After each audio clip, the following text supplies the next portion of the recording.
Assalomu alaykum avtoshop podpischilari. Bizlere Ege'den 2021 yılda ishlab chiqarilgan Hyundai Elantra mashinamiz kelib turibdi. Ko'rsangizlar, oldingi obisofkalari va farlari o'zini dim yarashib turibdi.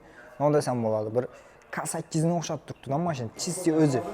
Xo'p, mashinamiz 2021 yilda ishlab chiqarilgan, kraskalar Ralnoy bemalol tekshirtirib sozlab bo'ladi. Archa balonlar va diskalar qo'yilgan, o'zini yarashib turibdi mashina.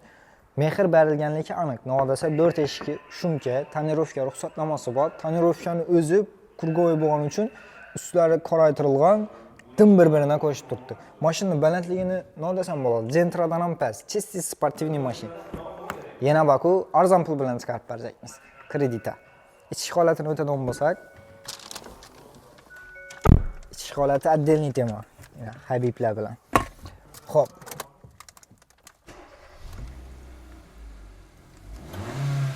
Sesam yomon. Xo'p, 3 ta rejim bor ekan mashinamizda: Eco, Sport, Normal.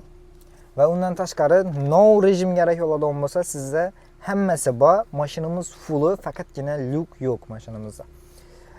Plusini bilasizlar, Pakalena propallar ham ustanovka bo'lgan. Bir marta sasangiz qachon saqlaningiz yodingizdan chiqib ketadi. Yurgan probeg ham ko'p emas, 90 ming probeg yurib turibdi. $2000 bilan notarius gai xarajati hamma narsasini ichida aytib beramiz. Oylik to'lov ham Tracker Premierni oylik to'lovi bilan bir xil bo'ladi. Asa kelaverasizlar, avtosalonda sizlarni kutamiz. Bilasizlar, bizda naqd barter nasiya savdo. Siz xohlagan to'lov usulida faoliyat olib boramiz. Shuning uchun qo'rqmang, kelaverasizlar.